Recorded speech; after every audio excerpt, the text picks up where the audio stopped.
6:50 a.m. Saturday morning. I wanted to show you me happy. I haven't washed my face. I've just come in from my practice. I got up at 5 and today I pulled out an ancient meditation that Yost actually initiated me into well over 10 years ago, probably 15 years ago.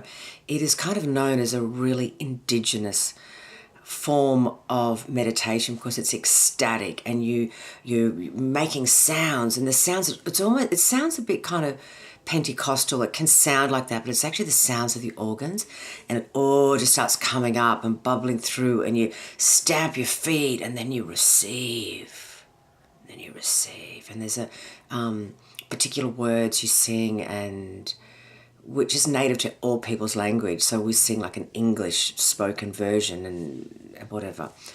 And it comes in waves, and you can only do it for 20 minutes. Anyway, more on that at another point, but I finished my practice with that today. I did yoga, qigong, did some meditation, some wild work on my legs. Have you got one of those rumble rollers, you know, like the foam rollers with the teeth? My God, I get right into all my meridians on my legs, and that really works for me.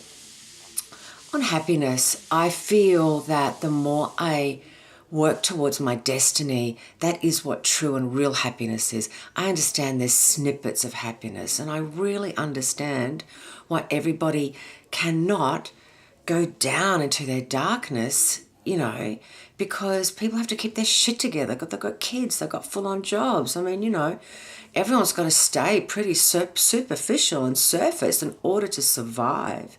And that's why when the wheels come off the cart, it's big, because all the little tiny denials, you know. This is what practice is for ultimately. This is why getting up really, really early and facing yourself on a mat with your weights, whatever it is, you take all this darkness into the physical practice so your organs shape shift it, yeah? And then that's the therapy. It's not just exercise. It's not about burning calories. It's not about endorphins. It's about transforming ourselves every day. That's why waking up and practicing instead of practicing later in the day is where it's at, because all our dreams and our unconscious and because we've just been mystical because we've been asleep, taking it to a mat in the morning or something like that, bang, you know. So this is always when I'm at my best, after I practice, and even when I was sick, this is it. However, now that I can let go of so much AMA armor in my body, you know, there's real connection now for me when I'm practicing. Like, it almost gets me teary. Like the shift in my arms, you know, is amazing, and just my breath and everything is really you know, profound. The disclaimer about the heterosexual man, it was just that thing of like, you know, how are you? Busy, busy, busy. Oh, but I wouldn't have it any other way. Oh, you know, are you good? Yeah. Well, I'm alive, aren't I? You know, all that sort of thing. And, you know, it's just such a long way away from my oceanic, witchy, goddessy ways, you know. But I love them.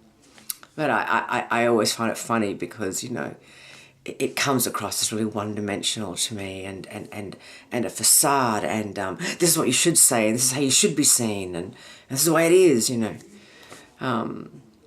It's a moment-by-moment journey, the choice of not buying into darkness because the pain body can be totally woken up and run the show, and then not to deny it either. You know, it's, you know, being human is not easy. It is an absolute moment-by-moment samurai sword in one hand, cutting out the way.